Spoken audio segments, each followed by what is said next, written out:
Selamat malam pemirsa Hope Channel Indonesia dimanapun Anda berada. Senang malam hari ini kami kembali hadir menemani sahabat-sahabat sekalian dalam program Kamu Bisa, Karya Mulia Bisnis Luar Biasa. Tentunya sudah banyak sekali hal-hal baru yang kita dapatkan di sini dan telah kita terapkan di dalam bisnis maupun dalam kehidupan kita sehari-hari. Nah, malam hari ini saudara-saudara sekalian, kita berada dalam program Kamu Bisa, di mana program Kamu Bisa ini adalah salah satu program kerjasama antara Hope Channel Indonesia dan juga ASI, sebuah perkumpulan profesional dan pebisnis Awam Advent. Dan kembali lagi, kami sangat yakin bahwa sudah banyak hal yang didapatkan di sini dan telah diterapkan dalam bisnis maupun dalam kehidupan sehari-hari. Adapun sahabat-sahabat sekalian, dalam program ini Anda dapat mengikutinya di siaran parabola IndiHome dengan channel 870 dan juga melalui sosial media Hope Channel Indonesia, baik itu yang ada di Facebook maupun yang ada di YouTube. Dan malam hari ini kita akan membahas salah satu topik yang sangat menarik, yaitu sejahtera dan sehat dengan labu. Karena kita sedang menerapkan PPKM darurat dan membatasi orang yang hadir di studio, maka saya, Epi Manu, akan membuka acara kita pada malam hari ini. Pemirsa Hope Channel Indonesia dimanapun Anda berada, malam hari ini tentunya saya tidak sendiri karena kita sedang terhubung dengan moderator dan juga narasumber yang saat ini sedang berada di luar studio. Oleh sebab itu, di waktu yang indah ini, kami akan menyerahkan langsung kepada Bapak Guntur Siboro untuk memperkenalkan narasumber kita dan juga memulai akan program kita pada malam hari ini. Dipersilahkan. Baik, terima kasih Bro Epi. Selamat malam seluruh sahabat Hope Channel Indonesia. Seperti yang sudah disampaikan, malam ini kita akan membahas sejahtera dan sehat dengan labu. Nanti kita akan dalami labu kuning ya, labu kuning, walaupun kita berikan judul labu. Narasumber praktisi kita malam ini adalah Ibu Ida Simbolon Limbong. Beliau berada di sekitar Lembang, Bandung, Jawa Barat. Kita sapa Ibu Ida. Selamat malam Ibu Ida. Selamat malam Pak Guntur. Selamat malam semua pemirsa yang kami kasihi, baik di Indonesia maupun di luar Indonesia. Baik, terima kasih Bu Ida. Bu Ida ini sudah beberapa kali menjadi narasumber untuk acara Kamu Bisa. Kita sudah 2 kali ya Bu Ida ya, dengan topik ciplukan, kemudian rosella, dan pada malam ini kita berbicara tentang labu kuning. Kemudian narasumber kita akan ditemani juga oleh narasumber ahli kita seperti biasa. Kita akan ditemani dengan Profesor Insinyur Daniel Saputra, MS Agriculture Engineering PhD. Beliau adalah pakar teknologi pertanian dari Universitas Sriwijaya. Selamat malam Prof. Daniel. Selamat malam Pak Guntur, selamat malam pemirsa semuanya. Apa kabar di Palembang Prof? Belakangan ini hujan jadi agak sedikit suhunya agak lumayan. Ya. Ini juga sore ini di daerah Jabotabek hujan keras sekali. Ya.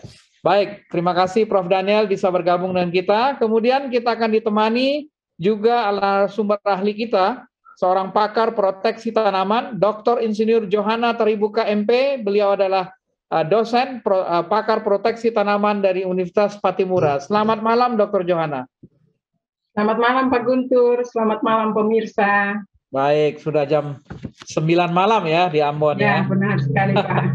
Baik, narasumber ahli ketiga kita adalah Prof. Dr. Insinyur Zakaria Sukom MP. Beliau adalah pakar budidaya tanaman dari Universitas Patimura. Selamat malam, Dr. Hukom.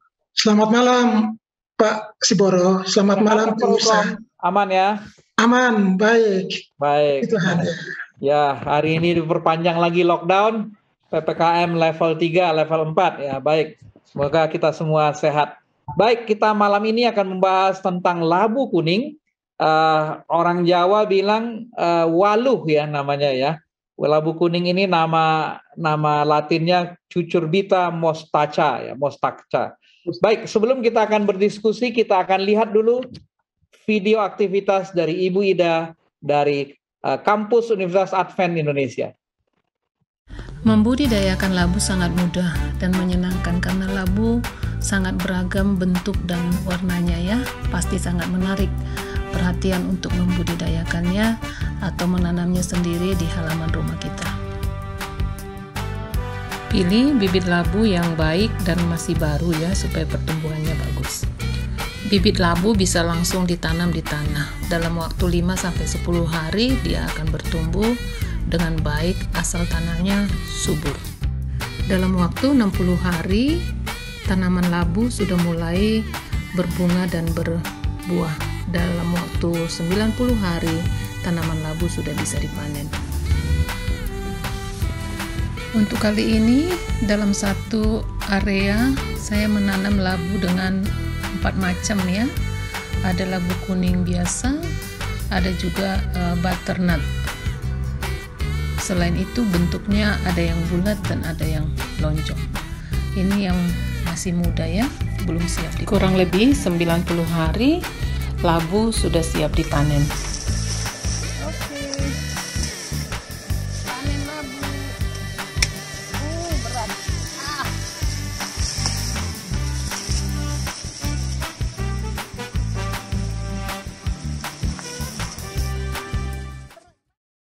Baik, kita sudah lihat video aktivitas dari Bu Ida, panen labu dalam 90 hari ya. Itu tadi beratnya berapa kilo itu Bu Ida? Ada yang 7,5 kilo, Pak. Waduh, luar biasa ya. 7,5 kilo. Rata-rata berapa kilo? Kalau dirata-ratakan dari 10 yang saya panen itu sekitar 4,6 ya. 4,6 ya. Kilo. Saya baca di literatur itu grade A itu 2 kiloan ya. Ini berarti kalau ini grade A plus ini ya, termasuk ya. Baik, baik. Menurut literatur ada banyak varietas labu ya. Labu kuning, labu siam, labu madu, pare, oyong, mentimun, beligo, labu air, labu ular, semangka, dan melon. Ternyata semangka dan melon juga masuk kelas keluarga labu-labuan ya. Kemudian di luar negeri ada kabocha, labu keju, seminole, violina, jarah dale, labu parang, crown prince, winter luxury, ya, autumn, dan banyak sekali labu keluarga labu-labuan ya. Mungkin saya tanya dulu Prof Daniel nih yang menjadi pengamat banyak terkait dengan produksi keluarga labu-labuan ini. Ini keluarga labu-labuan ini katanya Prof banyak manfaat ekonomisnya tapi gampang mengelolanya. Gimana Prof? Ya, terima kasih karena memang betul itu apa yang dikatakan. Jenis labu ini banyak sekali ya. Jadi banyak family-nya sama ya.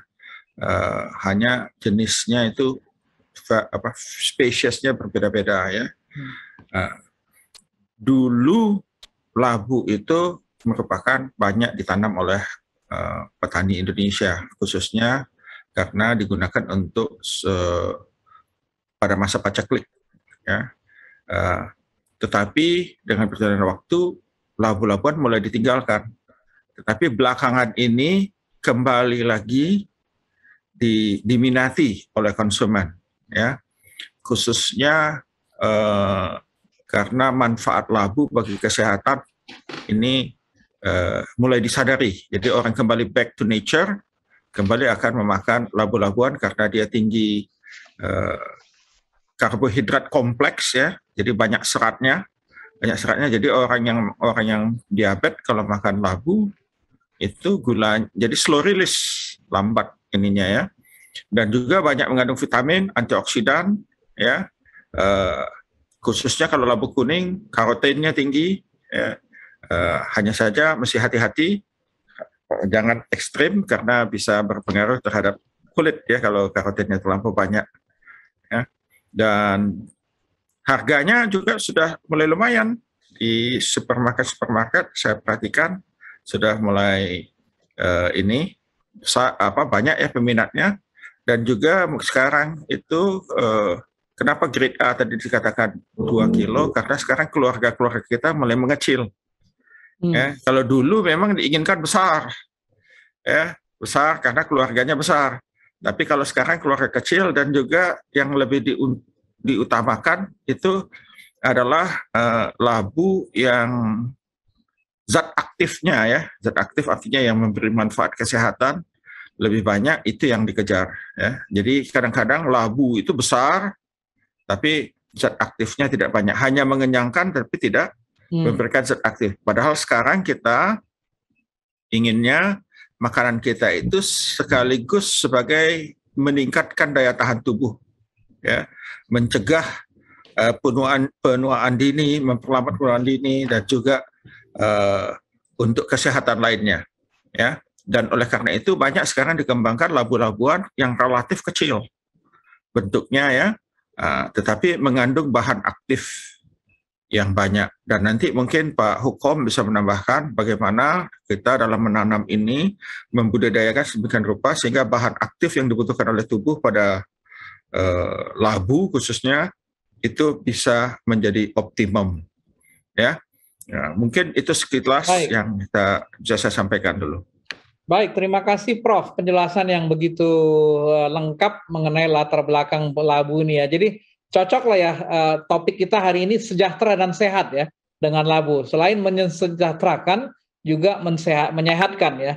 Mungkin kita tanya dulu ke Bu Ida ya. Ini asal usulnya Bu Ida ini sampai tertarik menanam labu ini motivasinya apa Bu? Sejak kapan Ibu Ida mulai menanam labu kuning tadi ya? Ada 2 kalau nggak salah, labu kuning sama labu madu ya? Butternut. Sejak kapan dan apa motivasinya menanamnya, Bu? Kalau family saya sih sebenarnya sudah beberapa kali ya kita tanam labu ini ya. Karena memang di sekitar kita lahannya sempit. Jadi kita gunakan ya family size lah, paling 2-3 batang gitu ya. Namun karena pandemi ini dan juga kami sudah pindah rumah dan halamannya itu lebih luas ya, lebih luas. Jadi rasanya sayang kalau kosong hanya ditumbuhin rumput. Sementara labu ini juga bisa menekan pertumbuhan rumput. Ya, jadi kami sengaja buat di daerah yang agak miring ya, supaya dia bisa memanjat ke atas dan rumput-rumput di tanah miring itu bisa ditekan gitu. Dan ternyata luar biasa hasilnya, ternyata banyak ya.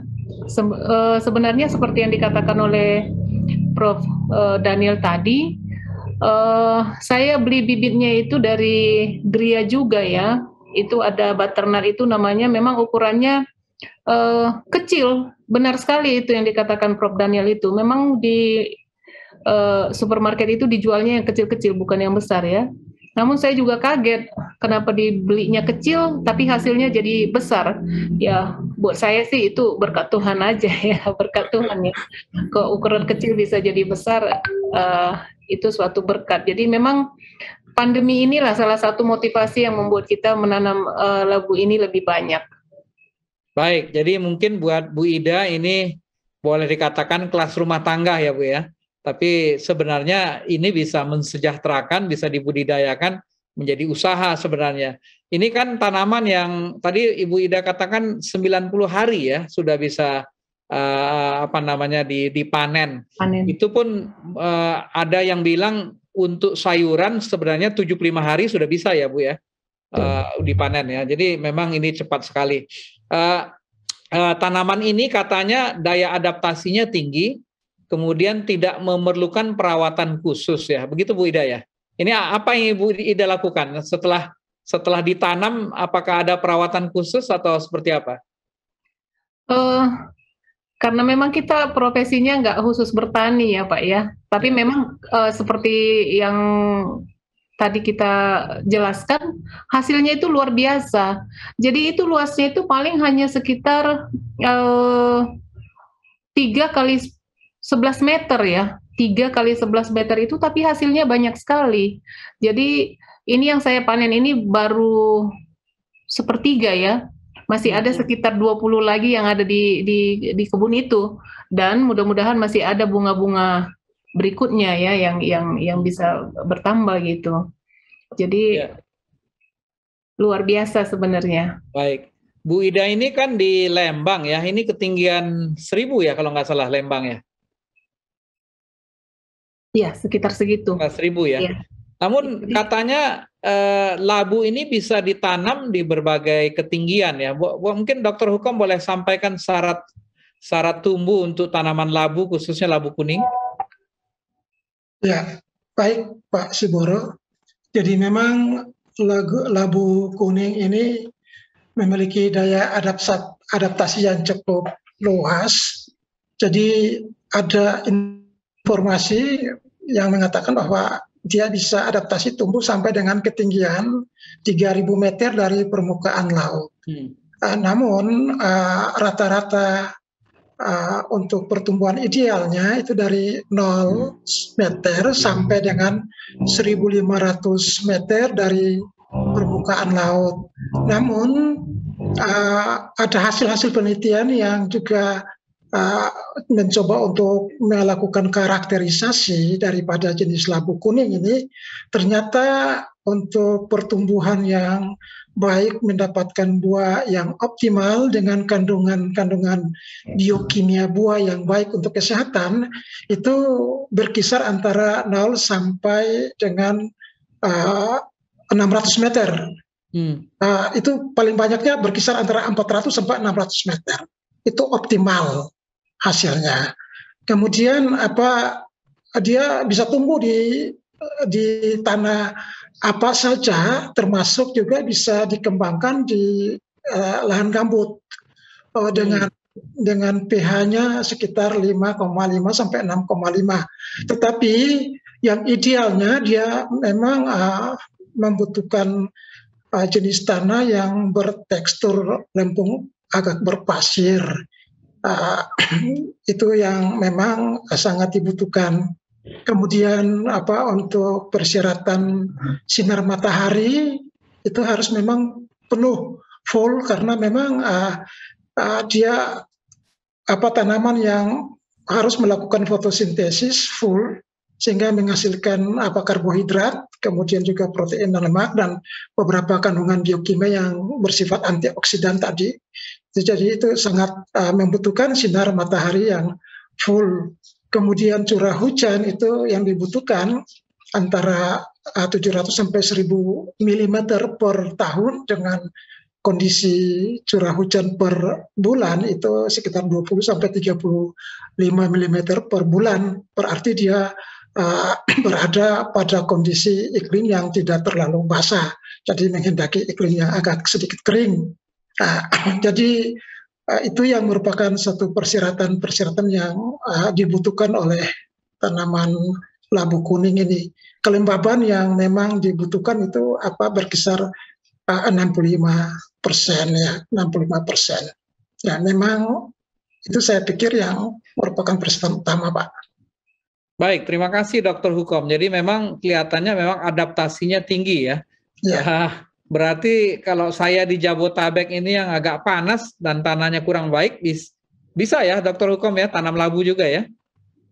Iya, karena persyaratan suhu itu 18 sampai dengan 30 derajat Celcius. Tetapi untuk pembentukan buah itu agak yang besar, dia membutuhkan suhu 25 sampai 28 derajat Celcius. Baik. Ya. Jadi saya minta bibit lah dari Bu Ida ya. Saya mau coba tanam di pekarangan saya. Baik. Ini yang tadi segala jenis tanah tadi Dr. Hukom katakan ya. Namun kalau Bu Ida kan tanahnya cukup baik ya. Ini tanah vulkanik ya di daerah Lembang di Cisarua ini ya. Namun Bu Ida kan juga katanya juga membuat apa namanya pupuk organik. Mungkin bisa diceritakan sedikit model seperti apa yang dilakukan Bu Ida? Kalau boleh mungkin videonya juga bisa ditayangkan. Silakan Bu Ida. Mau videonya dulu atau mau dijelaskan? Nanti mungkin dari tim Ibu Ida ceritakan saja apa yang di. Oke, baik Pak. Iya, jadi buat saya pengolahan sampah itu sangat penting ya, karena memang apalagi saya berhubungan dengan kesehatan ya, profesi saya adalah perawat, jadi saya sangat concern dengan pengolahan sampah. Jangan sampah jadi mengganggu lingkungan hidup kita ya. Apalagi di UNAI, kami di kampus dengan ada sekitar 90 keluarga kurang lebih ya. Kalau kita bayangkan sampah kita itu bisa 3-5 kilo per hari, kita bayangkan per hari itu bisa berapa banyak. Jadi saya sangat termotivasi untuk mengolah sampah organik. Jadi sampah yang anorganik saja yang saya buang ke tempat sampah lalu diangkut oleh petugas di kampus ya. Jadi salah satu yang saya buat saat ini, sebenarnya sih yang simpel itu kalau memang kita punya halaman di belakang, yang paling gampang itu adalah kita kubur ya. Kita gali tanah, kita kubur, setiap hari kita lakukan seperti itu. Dalam waktu beberapa minggu, ya, itu sudah menjadi apa? Sudah menjadi kompos, sudah busuk ya. Namun, repot juga kalau setiap hari kita menggali. Yang saya lakukan sekarang ini adalah, saya sebut aja namanya kompos tower ya. Kalau yang lain kan ada kompos bag. Sekarang ini kalau saya buat tower. Jadi saya beli kawat dari material ya. Dan karena kebetulan saat ini pandemi nggak ada tukang yang bisa kita datangkan ke kampus, jadi kita buat apa adanya. Jadi saya minta digunting itu kawat drum dari material seukuran kalau nggak salah itu sekitar 1,35 meter. Lalu ujung ke ujung itu saya ikat aja, saya gabungkan dengan tali. Lalu di dalamnya saya lapisi dengan mulsa. Ya, jadi dengan mulsa. Jadi itu ada saya buat 3 di belakang rumah. Jadi kalau satu sudah penuh, paling atas itu saya kasih tanah sekitar 20 cm lah, 20 cm. Tentunya tanah yang berasal dari kompos-kompos yang sebelumnya ya. Jadi di atasnya itu saya akan tanam tanaman apa saja. Saat ini saya tanam kentang. Ya, kalau yang lalu-lalu saya tanam stroberi malah. Jadi nanti kalau kentangnya sudah panen, itu komposnya juga saya akan bongkar. Ya, dan itu sudah yang di bawahnya itu semua sudah akan menjadi kompos dalam waktu sekitar 4-6 bulan ya. Dan itu yang saya lakukan bergantian dari tower yang satu ke tower yang lain. Jadi ini bukan lubang tapi seperti tong kompos ya, begitu ya Bu Ida ya. Betul sekali. Luar biasa ya. Ya, mungkin nanti kita akan bicara dengan demikian lingkungan tanah atau rumah atau tanah Bu Ida ini kan terdiri dari apa namanya bahan-bahan organik ya. Mungkin Dr. Johana mungkin boleh berkomentar dari sisi proteksi tanaman ini juga bagus ya. Kalau kita melakukan ini sebagai inspirasi ya. Silakan Dr. Johana. Ya, terima kasih Pak Guntur. Memang benar sekali apa yang dilakukan Ibu Ida ini semua organik. Saya lihat beberapa tanaman sebelumnya itu jarang sekali ada hama maupun penyakitnya karena ekosistem yang diterapkan atau ekosistem yang diciptakan oleh Ibu Ida sendiri memang secara alami sangat baik gitu. Beliau tidak menggunakan pestisida dalam pengendalian hama maupun penyakit. Kemudian sampah-sampah ini juga dibuat pupuk organik sehingga semuanya secara alami, tidak menggunakan pestisida sintetik atau kimia. Itu sangat bagus karena kalau kita menggunakan pestisida sintetik atau kimia itu akan menimbulkan masalah baru, bukan mencegah tetapi akan menimbulkan masalah baru yang sangat beragam, baik dari lingkungan, berpengaruh terhadap tanahnya maupun berpengaruh terhadap hama dan penyakitnya. Terima kasih Pak Guntur. Baik, terima kasih Dr. Johanna. Jadi dengan membuat ekosistem seperti ini, masalah-masalah hama dan penyakit itu akan menjadi minimal ya. Tadi sampah-sampah apa aja Bu Ida, yang di sampah organik apa saja yang dimasukkan ke dalam tong tadi? Kulit buah, kulit telur, ya. Cuman kalau ada sisa-sisa kita makan ikan itu saya tidak gabungkan, itu semua saya sisihkan. Jadi yang masuk ke tower itu adalah kulit pisang, kulit jeruk, semuanya yang namanya kulit buah saya masukkan ke dalam. Lalu setiap hari itu ditutup dengan daun-daun kering, Pak. Di sekitar kita kan banyak sekali daun kering. Jadi dengan kita tutup dengan daun-daun kering itu, lalat-lalat tidak masuk. Ya, tidak masuk. Jadi besok harinya lagi masuk sampah organik dari dapur, ditutup lagi dengan daun-daun kering. Jadi kalau ada nanti misalnya pemotongan rumput hijau itu juga kita masukkan ke dalam.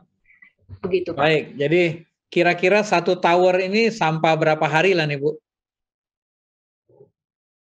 Tergantung, Pak. Kadang-kadang 2 bulan sudah penuh. Sudah penuh ya. Sudah Baik, penuh. jadi ini inspirasi bagi kita semua.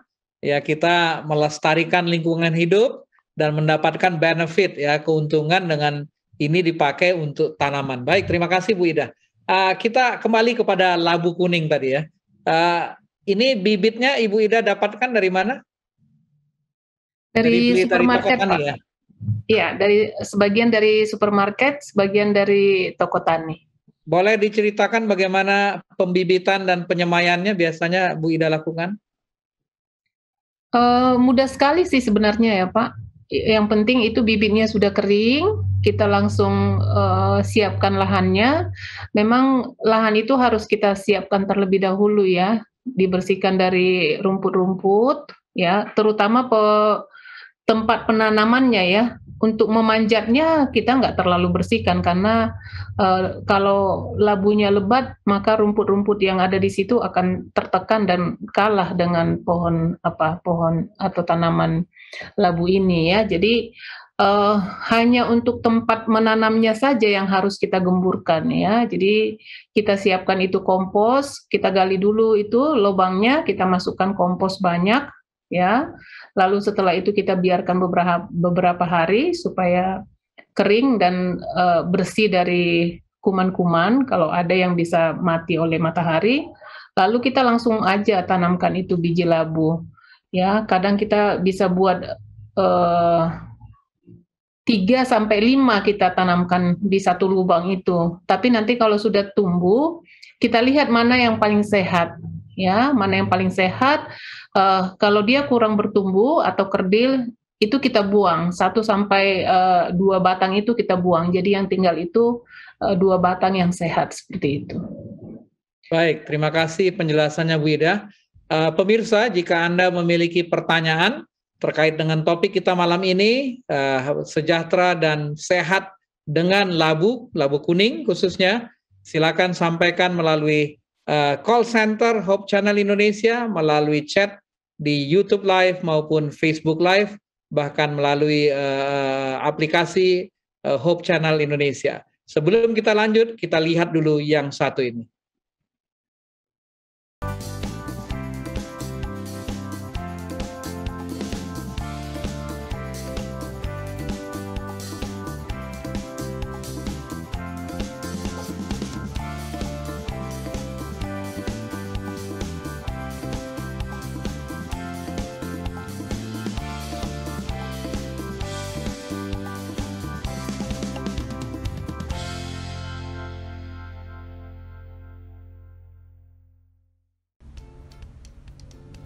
Sambil kita tambahkan 45 ml air hangat ya. Kita tambahkan sedikit demi sedikit.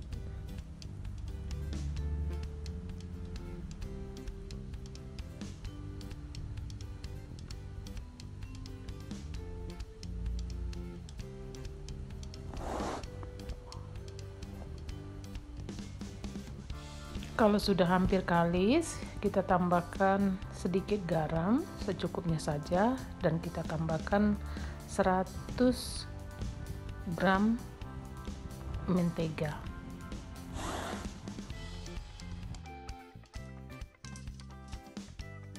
Oke, kita kasih sedikit olive oil.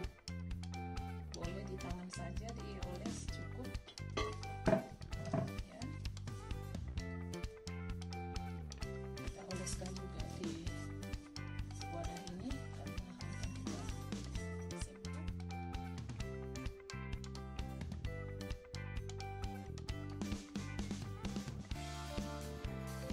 Kita tutup pakai cling wrap dan kita diamkan selama 1 jam supaya mengembang.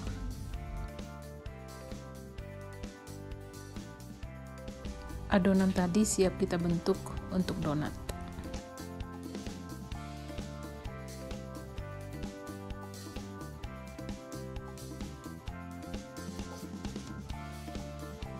Ini adonan yang sudah dibentuk dan kita goreng di dalam minyak yang panas. Donatnya sudah jadi, warnanya cantik, rasanya juga enak dan crunchy.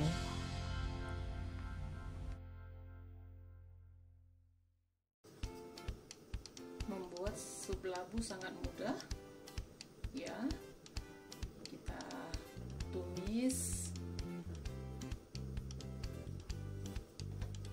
bawang putih 5 siung, bawang bombay 1 buah, menggunakan olive oil ya supaya lebih sehat.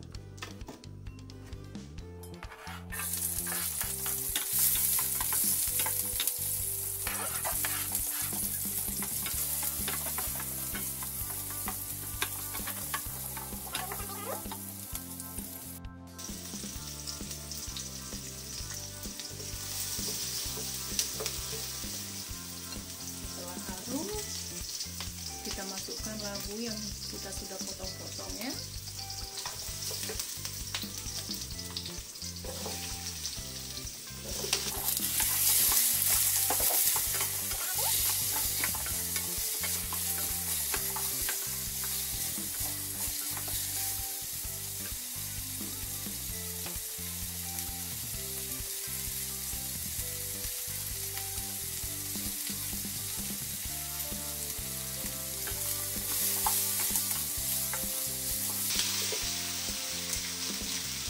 Kita tambahkan 1 liter kaldu jamur. Ya, kaldu jamur bisa dibuat sendiri ataupun menggunakan totole ya, penyedap rasa dari jamur. Kita tutup dan kita rebus sampai labunya lunak. Merica,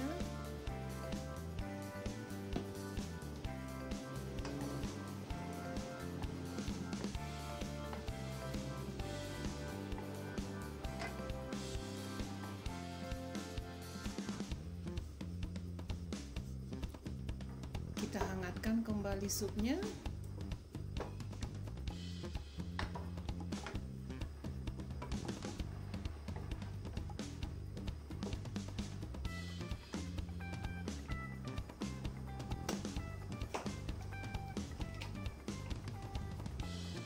Kita tambahkan sedikit garam dan merica.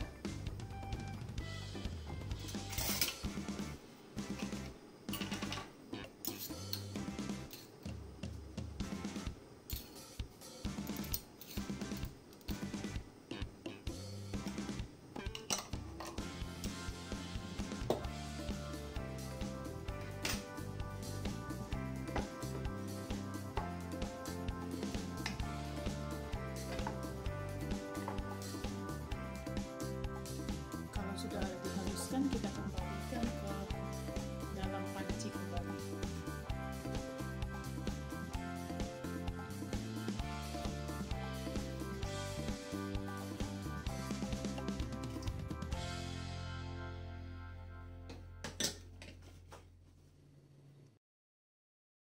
Baik, pemirsa, Kita lanjutkan diskusi kita tentang sejahtera dan sehat dengan labu hitam. Sudah ada masuk satu pertanyaan, mungkin sebelum terlupakan, saya akan bacakan pertanyaan ini, mungkin Bu Ida atau Prof. Daniel boleh bisa bantu jawab ya, atau narasumber kita yang lain. Dari Rile Silalahi, mau tanya, labu kuning kita kukus dengan kulitnya, apakah kulitnya juga boleh dimakan? Wah, ini langsung, rupanya pertanyaan ini bukan bagaimana menanamnya ya, tapi langsung bagaimana mengelolanya. Apakah boleh dikukus dengan kulitnya? Mungkin Bu Ida tahu? Sangat boleh ya Pak Guntur, sangat boleh.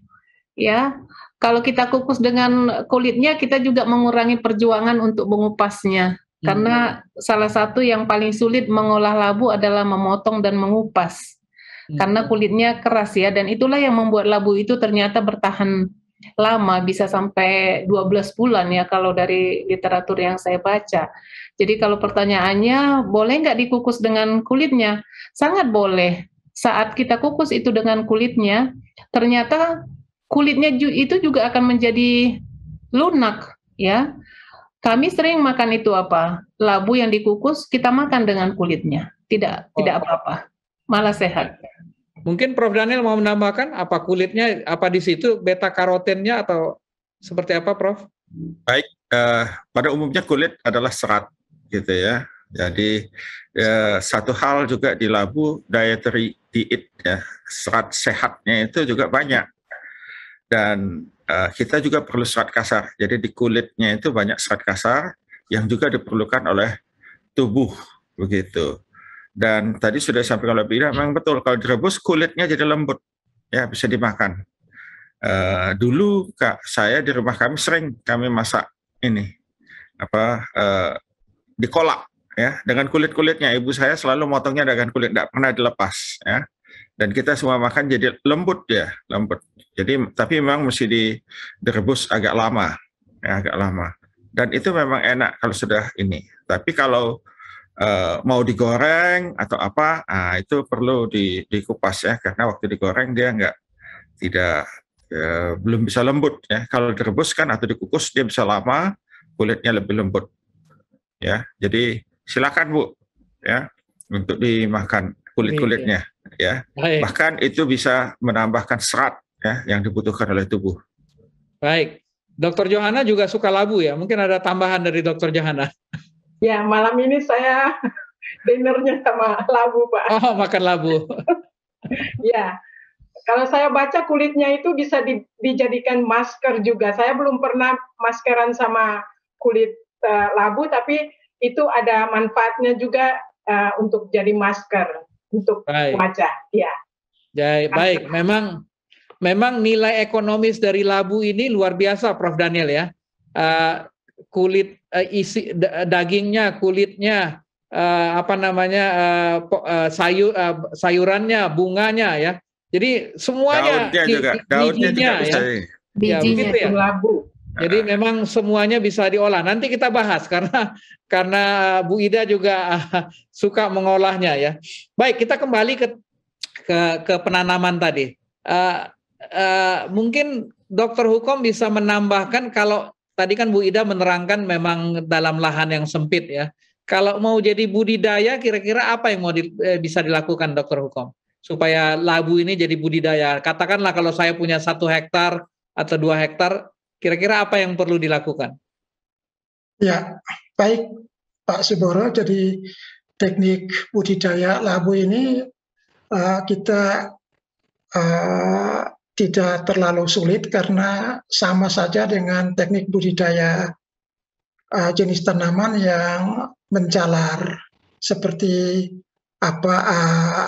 ketimun, semangka, melon, labu siam dan lain-lain. Jadi karena dia memanjat, jadi supaya pertumbuhannya kita mendapatkan pertumbuhan yang ideal dan secara budidaya intensif, dan itu bisa dikelola di dalam lahan dengan teknik penanaman menggunakan pagar. Tetapi kalau Ibu Ida tadi tanam itu tanpa dibiarkan menjalar saja, di atas tanah, menutup di atas tanah. Nah, tetapi kalau supaya lebih baik dan tertata lebih bagus, mungkin mendapatkan ukuran buah yang seragam, itu mungkin kita buat itu sistem seperti tempat untuk memanjat. Jadi seperti dibuat para-para ya. itu ya, para-para. Sehingga dia mudah untuk menjalar karena dia ada punya sulur untuk bisa menahan pada tiang itu para-para ataupun juga pohon-pohon dan macam-macam.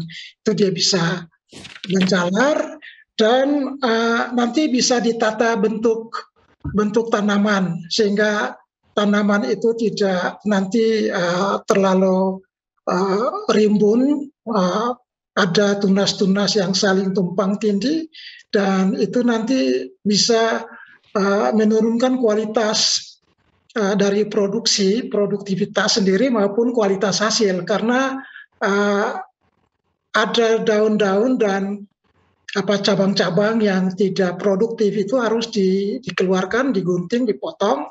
Nah, kalau dibiarkan berarti nanti dia menyerap energi atau nutrisi yang seharusnya difokuskan untuk buah yang hanya kita pelihara. Nah, itu diambil. Nah, itu mengalami nanti jatah untuk pembentukan produksi buah maupun kualitas buahnya itu.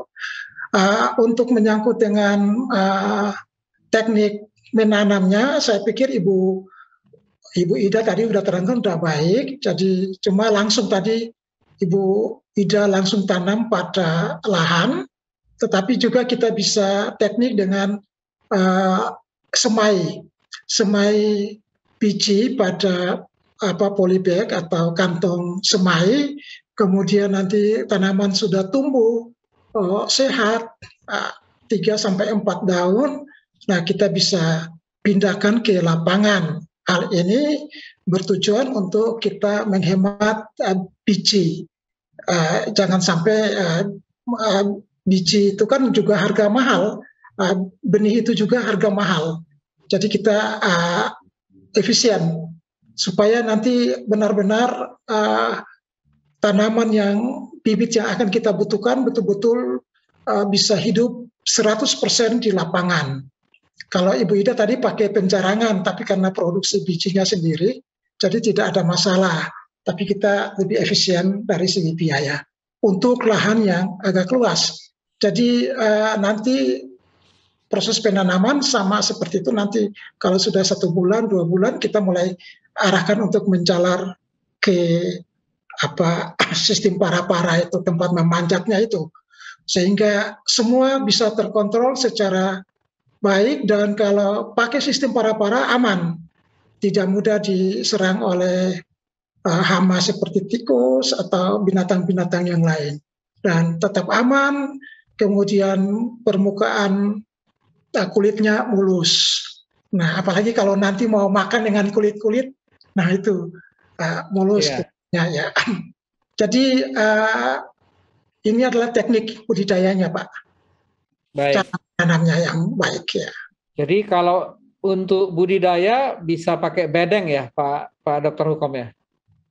Boleh dipakai bedeng supaya bisa diatur sistem pengairannya dengan baik, sehingga nanti kalau pada waktu ada curah hujan yang tinggi itu tidak tergenang, karena jenis-jenis cucurbitacea ini kalau tergenang air dalam jangka waktu yang agak lama, nanti kan berpengaruh terhadap akar membusuk, kemudian nanti tanaman bisa mati. Nah, kalau dibuat bedengan kan ada saluran parit untuk nanti pembuangan air yang berlebihan atau yang tidak dimanfaatkan. Ya, seperti itu. Tapi juga tidak menanam dengan menggunakan bedeng juga tidak ada masalah. Yang tadi seperti Ibu Ida cuma pakai gali lubang, kemudian diisi kompos, kemudian ditanam di tempat itu juga tidak ada masalah. Baik. Terima kasih Dr. Hukom. Jadi kalau mau dikembangkan untuk budidaya pun sebenarnya tidak terlalu repot ya untuk bisa dikelola ya. Kalau Bu Ida sendiri perawatannya, pemupukan, penyiraman, penyiangan apa yang dilakukan Bu? Jadi kalau kami sebenarnya tanaman itu bertumbuh sendiri, Pak. Jadi Iya. dasarnya memang udah subur Bu ya? Iya, jarang sekali kita siram. Mungkin karena ada sedikit kolam di belakang rumah itu kali ya, jadi resapan atau sisa airnya itu mengalir ke sana, jadi lembab lah gitu ya. Pemupukan sama sekali nggak ada. Jadi kalau dari sisi budidaya, Pak Dr. Hukom, kebetulan Ibu Ida ini mungkin tanahnya baik ya. Kalau dari sisi budidaya, pemupukan apa yang diperlukan untuk labu kuning ini? Iya, jadi seperti yang tadi saya jelaskan bahwa labu kuning atau pada umumnya labu itu dia punya kemampuan daya adaptasi yang tinggi terhadap faktor lingkungan. Jadi cuma untuk skala hobi seperti Ibu Ida lakukan, ya Ibu Ida tidak fokus untuk mendapatkan produktivitas dan kualitas hasil yang nanti bersaing di pasar. Jadi hanya cuma sekedar melakukan dan itu dalam skala kecil. Tapi kalau untuk skala besar dan skala bisnis dan bisa masuk ke pasar-pasar eksklusif, nah itu berarti sudah ada persyaratan grade-nya yang harus diperhatikan. Nah ini tergantung dari varietas yang ditanam. Nah, seperti tadi Ibu Ida jelaskan bahwa beli benihnya, bibitnya diambil beli dari supermarket, kemudian buahnya kecil tapi tanamnya kok hasilnya besar, bijinya besar. Itu kan varietas hibrida, Bu. Jadi varietas hibrida itu tidak bisa diambil dari hasil budidaya terus ditanam bijinya, akan kembali ke ketua yang semula, di mana dia diambil untuk dikawinkan mendapatkan biji hibrida. Jadi kalau hibrida, varietas hibrida itu ya memang harus beli bibitnya yang sudah dijual khusus sehingga betul-betul mendapatkan hasil yang memang sama dengan induknya.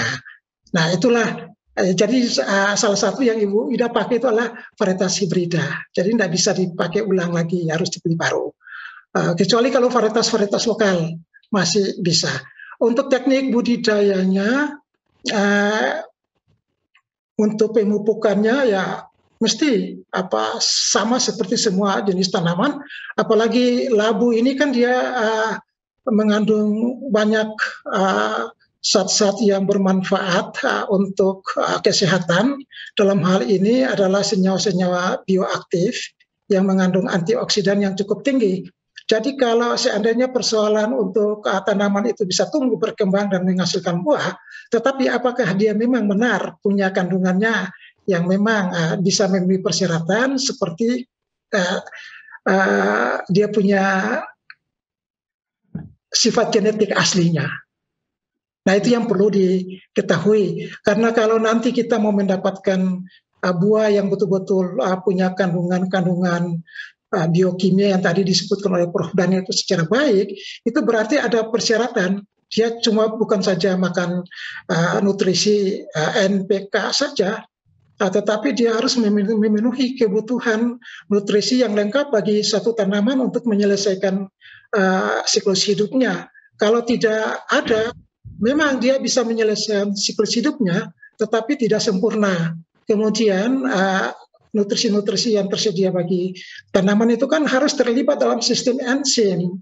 Sistem enzim itu bekerja dan dia berfungsi nanti untuk sebagai prekursor dalam biosintesis zat-zat yang punya fungsi sebagai kesehatan tadi, untuk kesehatan tadi antioksidan, beta karotein, vitamin-vitamin dan macam-macam itu mesti ada.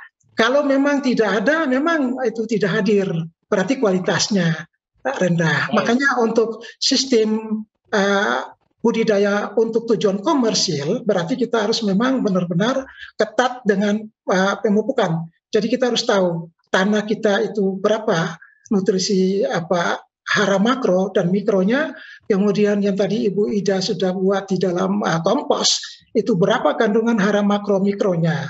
Nah, sehingga kita nanti bisa tahu jelas bahwa kalau kita punya kandungan nutrisi total, baik dari tanah dan dari pupuk ini sekian, apa cukup atau tidak untuk kebutuhan standar yang memang harus dipersyaratkan untuk kebutuhan labu untuk menyelesaikan siklus hidup. Nah, itu berarti kita tambah. Artinya bahwa sangat penting sekali untuk kita memupuk dengan pupuk organik. Kemudian karena pupuk organik sangat penting sekali untuk menciptakan struktur tanah supaya tetap menyediakan hara yang baik dari mineral kerak bumi yang sudah tersedia, yang Tuhan sudah ciptakan di lokasi di mana kita budidaya, dan juga kalau belum cukup kita akan tambah dari luar sehingga kebutuhan untuk menyelesaikan siklus hidup dengan produktivitas dan kualitas yang baik itu bisa akan tercapai. Nah, ini bagi orang-orang pebisnis, Baik. Ya, mungkin seperti itu, Pak. Ya, baik. Jadi untuk budidaya memang perlu lebih didalami tentang kebutuhan-kebutuhan dari haranya ya. Ini ada pertanyaan yang sudah masuk lagi dari Piolita Sitohang. Kalau di Kalimantan, kelihatannya Piolita Sitohang ini di Kalimantan tinggalnya. Kalau di Kalimantan sinar mataharinya sangat panas menyengat. Beda dengan di Lembang yang dingin. Bagaimana cara supaya tidak berdampak pada pertumbuhan tanaman? Apa mungkin Dr. Hukom bisa jawab ini? Apakah kalau sinar mataharinya menyengat ini mengganggu atau apa yang harus dilakukan? Iya, jadi sinar matahari itu kan merupakan suatu persyaratan utama untuk proses fotosintesis. Jadi ada tanaman-tanaman yang bisa menghendaki sinar matahari full. Itu ada pembagian jenis-jenis tanaman, dia bisa membutuhkan sinar matahari secara full. Kalau memang lebih dari kebutuhan optimalnya, dia akan jenuh, saturation. Dan itu nanti proses fotosintesis itu tidak bisa berlangsung. Jadi itu ada jenis-jenis itu yang dikategorikan. Jadi ini adalah kaitan antara penyerapan sinar dan ketersediaan sinar bagi kebutuhan tanaman untuk proses fotosintesis. Jadi ada tanaman yang membutuhkan sekian energi ya, kilokalori umpamanya, ada yang memang membutuhkan sekian kilokalori.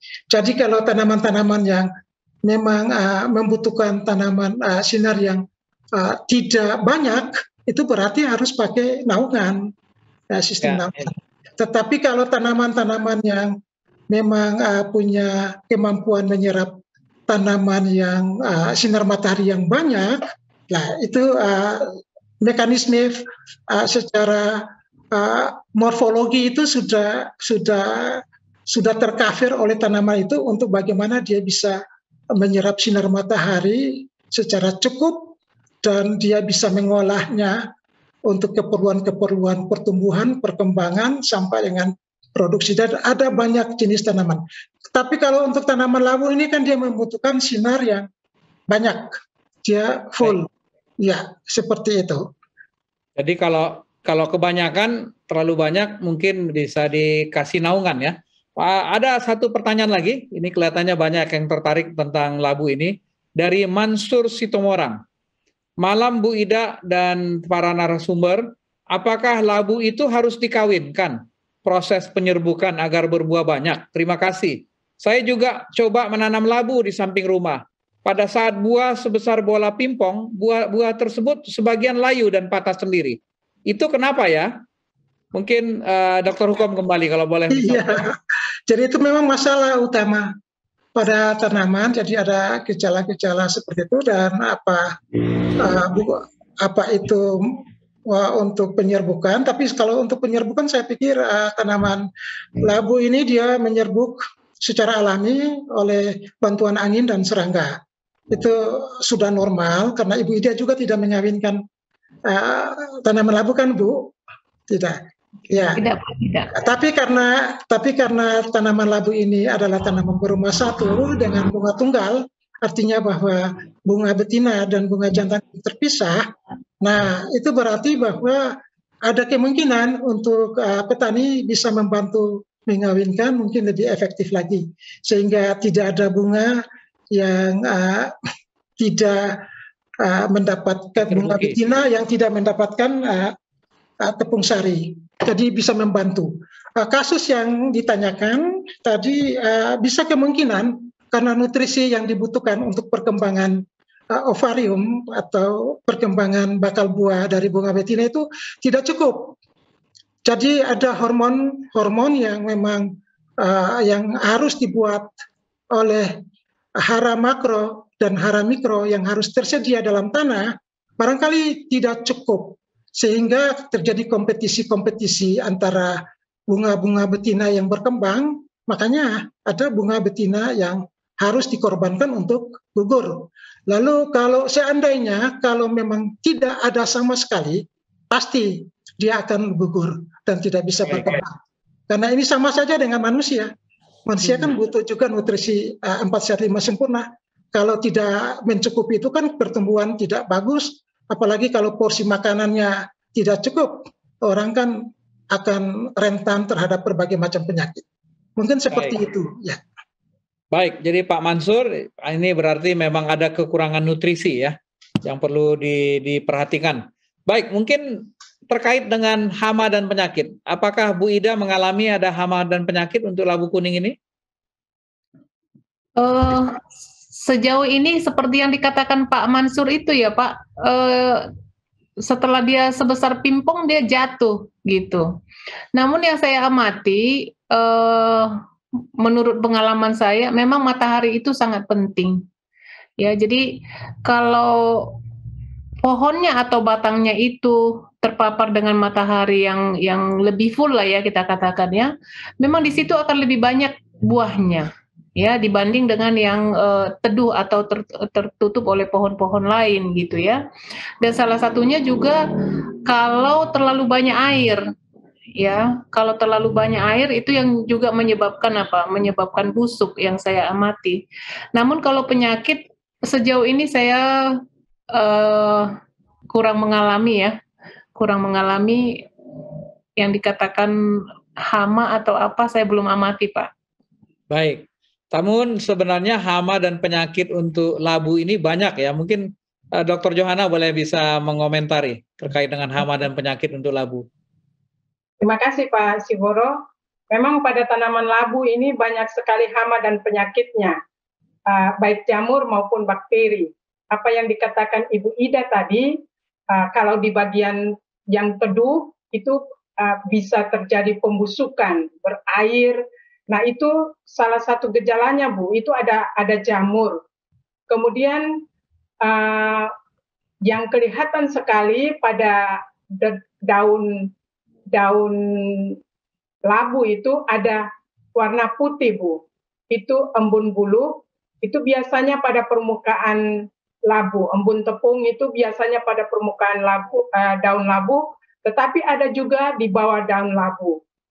Nah, itu harus dilakukan karena itu kekurangan sinar matahari. Kalau terlalu lembab, muncul penyakit-penyakit yang merugikan tanaman labu itu. Nah, kemudian yang harus diperhatikan, kita harus memperhatikan suhu dan kelembapan pada areal tanam. Tadi yang dijelaskan oleh Pak Hukom, sistem penanaman dengan menggunakan para-para atau lancaran itu lebih bagus karena meminimalisir kelembapan yang ada. Kemudian tanaman itu bisa diatur tidak bersusun padat sehingga ada terbentuknya iklim mikro itu lebih banyak. Kalau iklim mikro itu terlalu tinggi, muncul penyakit-penyakit yang bisa membahayakan tanaman labu. Pada buah labu itu ada sejenis bakteri yang bisa menyebabkan buah labu itu sekitaran buah labu itu ada berwarna coklat, tetapi ada lengkung-lengkungnya. Nah, itu yang disebabkan bakteri. Kemudian ada juga busuk batang. Nah, busuk batang itu biasanya dari akar. Jadi nanti itu disebabkan oleh jamur, yang itu juga karena kelembapan. Kalau kelembapan udaranya cukup rendah, cukup tinggi, suhunya cukup rendah, maka terjadi kerusakan oleh jamur ini. Nah, biasanya itu kalau sudah terjadi pembusukan pada batang, tunas-tunasnya itu tidak akan muncul dan lama-kelamaan tanaman akan mati. Kemudian hama yang paling penting itu ada beberapa hama seperti apis. Apis itu kemudian lalat. Jangan kita pikir bahwa tidak ada lalat pada tanaman labu.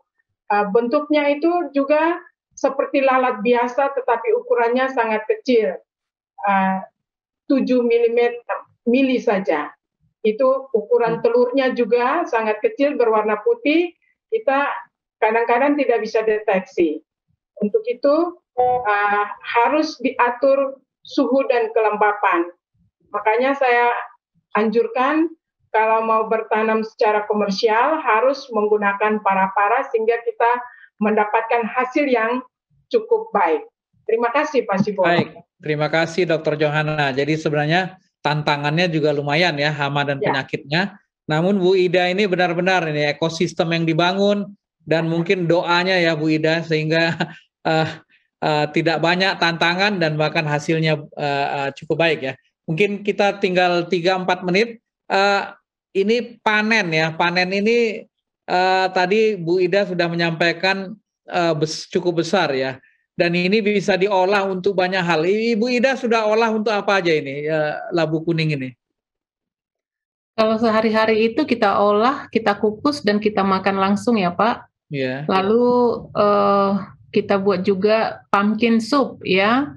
Biasanya tuh saya sering buatnya itu dulu sebenarnya. Tapi sekarang setelah pandemi ini menghasilkan labu, Sabtu pagi itu biasanya kita sarapan pumpkin soup pakai roti. Sup labu ya, Bu Ida ya? Sup labu, iya sup labu. Sebenarnya ada videonya tapi mungkin belum sempat ditayangkan. Ada sup labu dan Ibu Ida juga buat apa?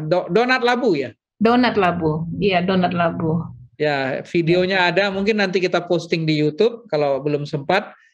Dari sisi pasca panen kira-kira mungkin kalau ini komersial, mungkin Prof. Daniel boleh tambahkan komentari. Ya, baik. Terima kasih. Jadi, labu ini sebetulnya relatif awet. Ya, jadi pasca panen. Dan dia punya enzim kukurbitae, yang sehingga sebetulnya walaupun ada lalat buah, dia tidak begitu secepat buah-buah yang lain. Ya. Dan relatif karena kulitnya kering, itu juga perlindungan. Jadi bisa cukup lama. Jadi kalau dikirim ke daerah yang jauh, dia masih bisa aman sampai di daerah tujuan. Dan labu bisa diolah ya ke berbagai jenis makanan. Bahkan ada roti dari labu. Ya, roti labu, segala jenis makanan bisa digunakan. Ya. Dan tadi bisa pie. Ya, kue, segala jenis kue juga bisa dicampur dengan labu. Jadi sebetulnya labu ini manfaatnya kalau bagi makanan bisa untuk segala jenis makanan. Ya, kue, sup, ya, sayur, kolak, ya kita bisa sebut apa saja bisa dijadikan. Ini bahkan di negara-negara maju banyak dijual. Ya, kue-kue yang berbasis labu. Ya, dan ini sayangnya kue-kue itu tinggi gula, dibanyakkan gula. Jadi efek baik dari labunya jadi dikalahkan oleh tingginya gula ya. Jadi mungkin kalau kita bisa memakannya, mengkonsumsinya ya kalau terlampau plain boleh dikasih gula sedikit, tetapi ada baiknya tidak menggunakan gula sama sekali sehingga manfaat kesehatannya bisa optimum. Demikian yang bisa sampaikan. Ya. Atau pakai gula kelapa ya, Prof ya? Boleh juga seperti yang sudah kita bicarakan beberapa episode yang lalu ya. Boleh itu. Jadi gula pada dasarnya adalah gula-gula yang organik atau gula alami, mendekati alami. Makasih. Baik, jadi sangat banyak penggunaannya. Saya baca malah ada buat dodol labu juga ya, keripik labu, dodol labu ya. Dodol, keripik, apa saja bisa dibuat dari labu. Baik, jadi dan bisa sampai setahun ya bisa apa namanya di store atau disimpan dalam suhu ruangan bisa berbulan-bulan. Baik, karena kulitnya yang kering tadi. Jadi kita tidak mengalami ketika ditransportasikan atau disimpan tidak ada pengurangan apa namanya berat atau air. Ya, tentu ada pengurangan berat, tetapi karena dindingnya yang keras, ya respirasinya menjadi lebih lambat, ya. Jadi pernapasannya melambat, sehingga tadi penurunan bobot pasti ada, susut bobot, tetapi tidak sebanyak produk-produk yang lainnya. Ya, tidak seperti semangka, Prof ya? Kalau semangka dalam hitungan hari lah. Cepat ya. Walaupun mereka satu keluarga. Baik, pemirsa, waktu juga lah yang akan memisahkan kita karena kita sudah berbincang-bincang terkait dengan labu kuning selama 1 jam. Kita akan segera akhiri episode ini. Namun sebelum kita akhiri, saya ingin meminta komentar terakhir atau himbauan atau nasihat terakhir dari masing-masing narasumber kita. Mungkin yang pertama boleh Dr. Hukom, ada yang ingin disampaikan terkait dengan labu kuning ini kepada pemirsa kita. Ya, jadi labu kuning ini memang adalah pangan sekunder yang memang sangat penting sekali untuk diversifikasi pembuatan makanan fungsional, pangan fungsional, sehingga perlu sekali kalau masyarakat bisa menanam, ya punya lahan bisa menanam karena tidak terlalu sulit, mudah seperti Ibu Ida dengan bahan-bahan yang ada, dengan kandungan bahan organik yang ada, itu bisa mencapai produksi dan kualitas yang maksimal. Kenapa tidak mau melakukan? Karena ini sangat menciptakan kesejahteraan keluarga dan juga kesehatan bagi keluarga. Ya, mungkin seperti itu ya. Pangan sekunder yang mudah ditanam ya. Dr. Johanna? Terima kasih Pak Guntur. Penggunaan pestisida sebenarnya bagus, terutama pestisida sintetik atau kimia, tetapi kedepannya itu akan berpengaruh sangat negatif bagi baik kesehatan manusia maupun lingkungan. Untuk itu selalu memperhatikan ekosistem dalam penggunaan pestisida kimiawi. Terima kasih. Baik, apalagi ini bahan makanan yang langsung dimakan ya, Bu Dr. Johanna ya. Ya. Jadi ciptakan ekosistem seperti Ibu Ida tadi. Ya. Prof. Daniel mungkin? Ya, ada tadi yang lupa bahwa ternyata labu juga bisa ditanam dalam pot. Oh ya. Dalam pot. Jadi bagi keluarga yang mempunyai lahan relatif sempit, ya tidak mempunyai halaman, boleh ditanam dalam polybag. Pot ya, dan boleh dipanjatkan, disulurkan ya ke tiang begitu atau para sedikit ya, sehingga bisa memanfaatkan. Labu adalah tanaman yang bisa digunakan untuk segala jenis kebutuhan makanan. Jadi labu adalah makanan multiguna. Jadi silakan bertanam labu, awet disimpan, dan pada waktu paceklik bisa digunakan untuk sebagai bahan pangan tambahan. Baik. Terima kasih Prof. Jadi kalau lahannya lebih sempit dari Bu Ida masih bisa juga ya dengan polybag. Baik Bu Ida, ada motivasi buat penonton kita pada malam ini? Pasti ada Pak ya. Jadi para pemirsa khususnya ibu rumah tangga ya, manfaatkanlah lahan yang ada, gunakan resources yang ada. Kompos-kompos atau bahan-bahan organik dari dapur kita jangan dibuang, gunakan sebagai pupuk organik ya. Kita buat apa? Kita buat apa saja resource yang ada pada kita untuk menampungnya ya, karena itu bisa kita gunakan untuk tanaman-tanaman.